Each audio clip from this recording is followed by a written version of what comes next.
Hello everyone, welcome to Dark Psychology World channel where you can learn how to avoid emotional traps when you are pursuing girls. You need more than a good attitude, you also need to know the right way and some of the logic of how men and women interact. Today I will share with you 5 hidden rules you must know when you are chasing girls.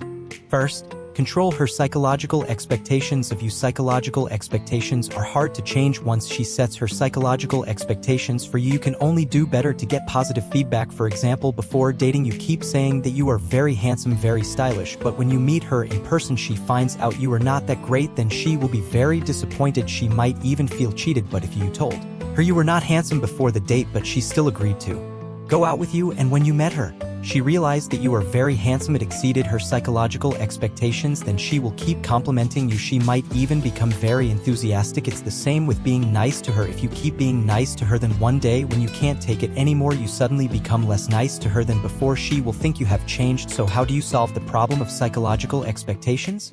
Positive feedback and push and pull. Positive feedback is when she treats you well, you should treat her better in return. When she gets more feedback she will start to give more, and because of this strategy you can slowly make her form a habit. Although in this process you keep raising your own psychological expectations in her mind, but she must also have developed the habit of actively giving back to you. Just push and pull her first, then take a step back. Make this good thing uncertain. In this way, in the process of getting along with you, her emotions will fluctuate. She will always stay proactive. Just like you say goodnight to a girl every night, then one day you stop saying it, she will start to wonder why you didn't say anything. Then she will start thinking about you. Once you learn to control her psychological expectations of you, then you will always be in control.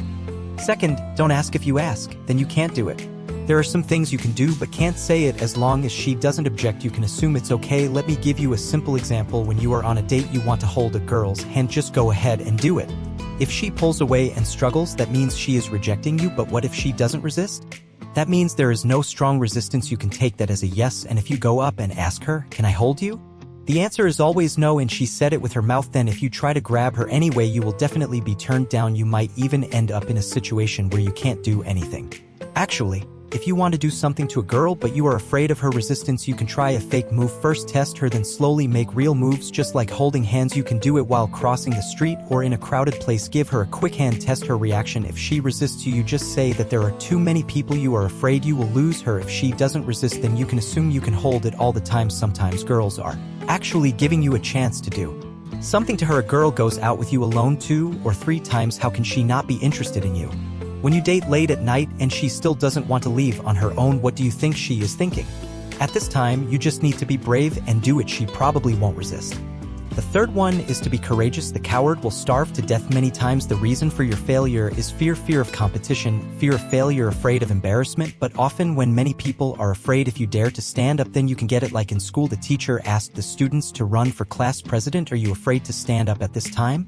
So you didn't go result someone who was much less capable, then you got elected and also got a lot of benefits from it.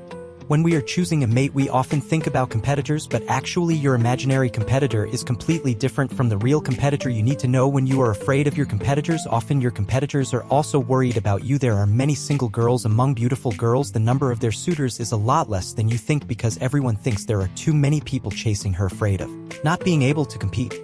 The fourth one is don't be too single. Many guys think a perfect and flawless personality is very attractive, but actually compared to those who are more flexible they don't have much appeal in love. Girls don't like guys who are too single, too serious. Guys, you might want to think about it. Back in school, who was the best student to impress girls? Those bad boys were still popular with girls. There is a key word in love called contrast. When you keep a serious image on the outside but when you really get to know them you find out that you have a naughty side. This is how to attract girls. The fifth one is learn to watch others cook. What about attraction? It's variable, it changes for each person. Every girl has a different idea of what makes a boy attractive. Milk, honey, arsenic. A cell phone store wanted to increase its sales, so they decided to give every phone they sold a free screen protector, small gifts, etc. But one day a big customer came. He wanted to order 10,000 phones at once. What do you think? Would he be interested in 10,000 screen protectors? At this time you have to find another way to attract him, such as profit sharing or even red envelopes and kickbacks. Everyone has different needs in love. If you don't know how to tailor your approach, it doesn't matter how good you are, no one will appreciate you. Just like you use the advantages that attract A to attract B, of course B won't fall in love with you. When you pursue a girl you have to understand what kind of man can attract her. Otherwise, even if you are persistent, she won't be interested in you either. You have to make her realize first you have something in common with her. She will start to appreciate you, accept you, and affirm you. What if you always get hurt and fail in love? Do you want to improve your love skills? To get rid of being single or to save yourself for love? Even if you know nothing now, confused and lost, then don't be afraid, because learning can make you grow. If you want to learn how to chat with women, want to learn how to attract women, want her to chase you, or if you're in love and chasing a woman, or need help with emotional issues related to dating recovery, then pay more attention to my video sharing. Don't forget to give it a thumbs up. You can also share these fascinating insights with your family and friends. Hit the subscribe bell and you'll be notified when new videos are posted. Here's the Dark Psychology World channel. Thanks for watching. See you in the next video.